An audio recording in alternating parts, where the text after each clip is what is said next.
सोचिए, एक ऐसा प्राचीन भारतीय ग्रंथ हो जिसे कुछ लोग जीवन का जश्न मनाने वाला मानते हैं, तो वहीं कुछ लोग उसे सदियों के उत्पीड़न का जिम्मेदार ठहराते हैं।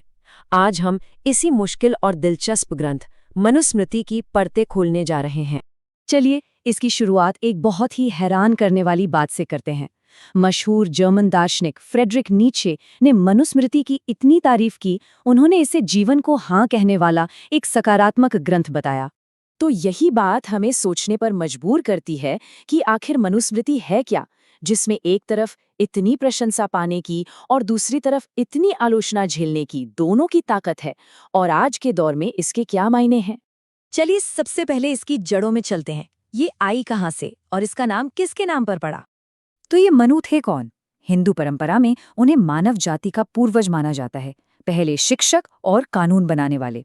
हालांकि आज के ज्यादातर विद्वान ये मानते हैं कि मनुस्मृति किसी एक इंसान ने नहीं लिखी, बल्कि ये सदियों के दौरान कई ब्राह्मण विद्वानों के लिखे गए 2650 श्लोकों का एक संग्रह है। अच्छा, इस पूरे ग्रंथ को समझने की चाबी है धर्म शब्द में। अब धर्म का मतलब सिर्फ रिलीजन या कानून नहीं है, ये एक बहुत बड़ा कॉन्सेप्ट है। इसमें कर्तव्य, न्याय, नैतिकता, सामाजिक जिम्मेदारी सब कुछ शामिल है। मनुस्मृति का असल मकसद जीवन के हर पहलू के लिए इसी धर्म के नियम तय करना था। तो अब देखते हैं कि ये जो धर्म का कॉन्सेप्ट है वो पूरे समाज का एक ढांचा, एक ब्लूप्रिंट कैसे तैयार करता है। मनु की सोच को समझने के लिए मत्स्य न्याय के बारे में सोचना होगा, मतलब मछलियों का कानून। एक ऐसी दुनिया जहाँ कोई नियम कानून ना हो तो क्या होगा? बड़ी मछली छोटी मछली को खा जाएगी। मनु का मानना था कि समाज को इसी अराजकता से बचाने के लिए एक व्यवस्थित ढांचे की जरूरत है, और उस व्यवस्थित समाज की नींव थी 4 वर्णों की व्यवस्था। मतलब समाज को 4 वर्गों में बांटा गया। हर वर्ग की समाज में एक खास भूमिका और जिम्मेदारी थी, जिन्हें एक दूसरे का पूरक माना जाता था। ठीक है, समाज की संरचना तो बन गई, पर एक आदर्श सरकार मतलब राजधर्म कैसा होना चाहिए? मनु ने इसकी कल्पना कैसे की? मनु की व्यवस्था में सबसे ऊपर था राजा, और वो कोई आम शासक नहीं था। उसे धरती पर ईश्वर का प्रतिनिधि माना जाता था। उससे उम्मीद की जाती थी कि वो सिर्फ ताकतवर ही नहीं, बल्कि बुद्धिमान और गुणी भी हो। जैसे ये कहा गया है कि उसे समंदर की तरह होना चाहिए, जो सतह पर शांत दिखे लेकिन अंदर से गहरा हो। मनु ने राज्य की कल्पना एक जीते जागते शरीर की तरह की, जिसके 7 जरूरी अंग या हिस्से थे। राजा सिर था तो मंत्री आंखें, खजाना मुंह था तो सेना मन।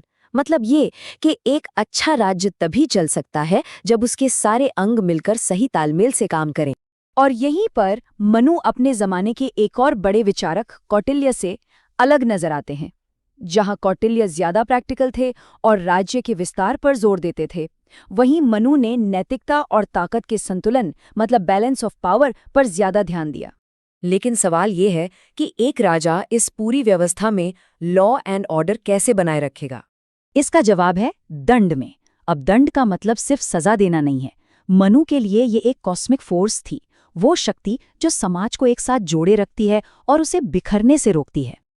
ये श्लोक देखिए कितना पावरफुल है। इसका मतलब है जब सब सो रहे होते हैं तब दंड जागता रहता है। यानी दंड वो हमेशा जागने वाला रक्षक है जो ये पक्का करता है कि धर्म बना रहे, चाहे कोई देख रहा हो या नहीं। लेकिन दंड एक 2-धारी तलवार की तरह था। अगर राजा न्यायप्रिय है तो ये शक्ति व्यवस्था और न्याय लाएगी, लेकिन अगर राजा भ्रष्ट हो गया तो यही दंड खुद राजा और उसके पूरे राज्य को नष्ट कर देगा। तो चलिए अब आखिर में ये देखते हैं कि इस ग्रंथ की विरासत कितनी स्थायी और कितनी जटिल रही है, और इन प्राचीन विचारों का आज की दुनिया पर क्या असर पड़ा है। मनु की जो सबसे बड़ी देन मानी जाती है, उनमें से एक है कानून को लेकर उनका बहुत ही व्यवस्थित तरीका। वो शायद पहले विचारकों में से थे जिन्होंने सिविल और क्रिमिनल लॉ को 18 अलग-अलग हिस्सों में बांटा। ये उस जमाने के हिसाब से एक बहुत बड़ी बात थी।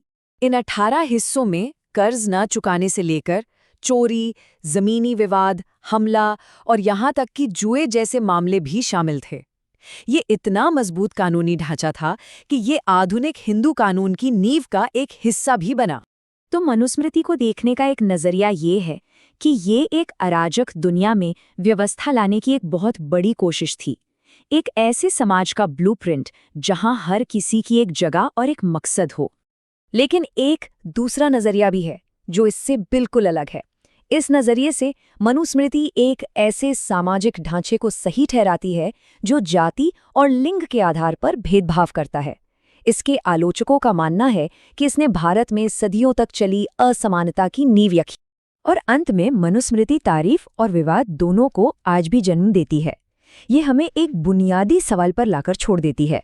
हम एक ऐसे प्राचीन ग्रंथ को कैसे समझें जिसका हमारी आज की दुनिया पर इतना गहरा और पेचीदा असर पड़ा है?